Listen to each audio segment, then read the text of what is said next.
কেননা সংসারটা তো স্ত্রীর উপরে নির্ভর করে। এবারে সে যদি সমস্ত সময় কিছু না কিছু ডিম্যান্ড করতে থাকে তো মানুষটা পাগল হয়ে যায়। সেই কারণেতে ঠিক মতো যদি ব্যবহার করেন, তিনি যদি ঠিক বুঝিয়ে সুঝিয়ে করেন, তো খুব সুন্দর একটা জীবন হয়। যারা সংসার করছে তাদেরকে ঠাকুর বলছেন, হাতে তেল মেখে কাঁঠাল ভাঙতে হয়। বড় মানুষের বাড়ির দাসী সব কর্ম করে, কিন্তু দেশে মন পড়ে থাকে, এরই নাম নিষ্কাম কর্ম। মানে একটা ছোট্ট কথার মধ্যে দিয়ে সুন্দর বলে দিলেন, সমস্ত কাজ করছে কিন্তু ও জানে এটা আমার কাজ না। সব কিছু করছে কিন্তু ও জানে যে এটা আসলে আমার নয়।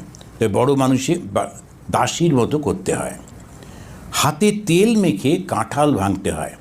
যারা কাঁঠাল ভেঙেছে, জ্যাকফ্রুট, ওরা যখন ওইটা ভাঙে একটা জুস বেরোয় এবং সেটা এত স্টিকি, আগে থেকে যদি আমরা হাতে তেল বা কোনো লুব্রিকেশন না লাগাই তো খুব অসুবিধে একদম। তো সেই কারণে যখন সংসার করতে হবে আগে থেকেই বুঝে নিতে হবে যে এইটা হচ্ছে এই রকম, সংসারটা এরকমভাবেই চলবে।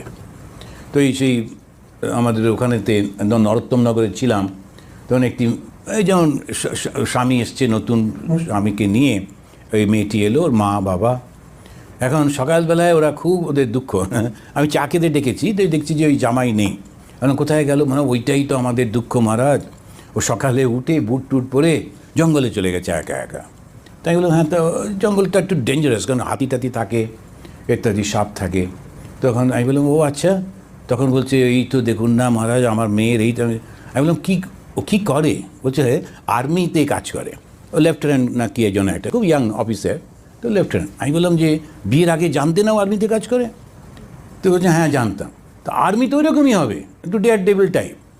ওরা কি ওই গুডু হবে নাকি? ওরা তো ওরকমই টাইপের, জঙ্গল টঙ্গল দেখলে কি আছে না আছে চলে যাবে ভেতরে দেখতে। ওরা প্রচণ্ড সাহসী হয়, শক্তিশালী হয়, ওরমই তো আর্মি হবে। তুমি যদি ওই রকম চাইতে যে সকালবেলায় উঠে গুটগুট করে হাতে ব্যাগ নিয়ে একটা পেঁয়াজ আর আলু কিনতে যাচ্ছে, তাহলে অন্য লোক বিয়ে করা উচিত ছিল, আর্মি নয়। আর্মিগুলো ওই রকমই হবে। এইটা মাথায় রাখুন, নইলে খুব ভুল হয়ে যাবে। সারা জীবন মনে হবে ওর স্বামী বাড়িতে থাকে, আমার স্বামী কেন থাকে না। ওরকম না, আমার স্বামী এরকমই। তা না হলে এইটা হচ্ছে প্রথম ডিসিশনটা নেবার আগে ঠিক করে নিতে হয়, তারপরে ওইভাবে জীবন চলতে হয়।